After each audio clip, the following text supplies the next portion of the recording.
ኢትዮጵያን ወደ ተሳሪተ ሀገር እናሻግራት ሁላችንም በመደመር ከ2014 ላይ 10 ሰው ትርፋማ እንደሆነ አውቆ ፕሮጀክቱ ወደ ህብረት ስራ ቀየረን። ህብረት ስራ ላይ ወደ 50 ሰው ተቀየረን። 50 ሰው ተደራጅተን በህብረት ስራም ለውጥ ስናይ ለውጥ ባገኘነው ልክ ደግሞ አሁንም ፕሮጀክቱ ለውጣችንን አይቶ ሌላ ድጋፍ ጨምሮልን ወደ 87 አባል ሆነናል። አሁን ያለነው በዚህ ዩኒየን ውስጥ ነው። መጀመሪያ ህብረት ስራ ከሲያጀ ወደ ህብረት ስራ ከህብረት ስራ ወደ ዩኒየን ተቀይረናል። አሁን ጥሩ ደረጃ ነው ያለነው። 5000 ዶሮ አለን። በቀን 4000 ምናምን እንቁላል ነው የምናገኘው። ወደ ብር ሲቀየር እስከ 68000 ምናምን ብር ነው በቀን የምናገኘው። ከ6 በላይ ነው ተቀማጭ ብር ማለት ነው።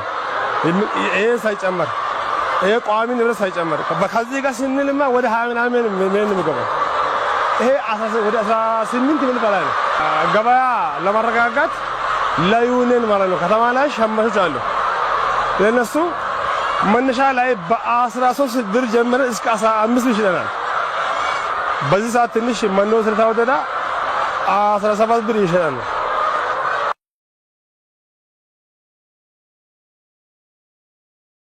ከድህነት የሚወጣው በቆሎ ብቻ እየዘራን ከድህነት እንወጣም።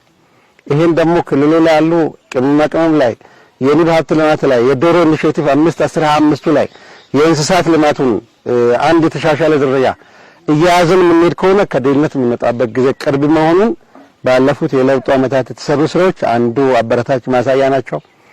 ዶሮ ሀብት ልማት ላይ አላባ ላይ ሁሉም አርሶ አደር ዶሮ ማዳረስ አለብን ብለን የጀመርነው ዘንድሮ 38 የዶሮ መንደሮችን ለመፍጠር በሰራነው ስራ ወደ 28 ተፈጥሮ እያንዳንዱ አርሶ አደር ቤት ላይ ዶሮ አሁን ማየት ጀምረናል። ዶሮ ለእናቶች እጃቸው እንዳያጥር ብር ሊያገኙ ይችላሉ እንቁላሎች ሽጠው። ለልጆች ግን ትርጉሙ ዘርፈ ብዙ ነው። ከኑትሪሽን ጋር ተያይዞ ከትምህርት ስብራት ጋር ተያይዞ ህፃን ተሪቦ ትምህርት ቤት ከሄደ ትምህርትም አይገባውም። በልቶ ከሄደ ግን ትምህርቱንም በአግባቡ ይማራል። ግብርና ከማምረት በላይ ነው የሚባለው። ከአፈርና ውሃ ጥበቃውንም ከእንስሳት ልማቱም ተፈጥሮን ከማስቀጠልም ለሰው ልጅ የምግብ ዋስትናን የሀገር ክብርም ለማረጋገጥ ወሳኝ ስለሆነ ግብርና ትምህርት ነው፣ ጤና ነው፣ ጸጥታ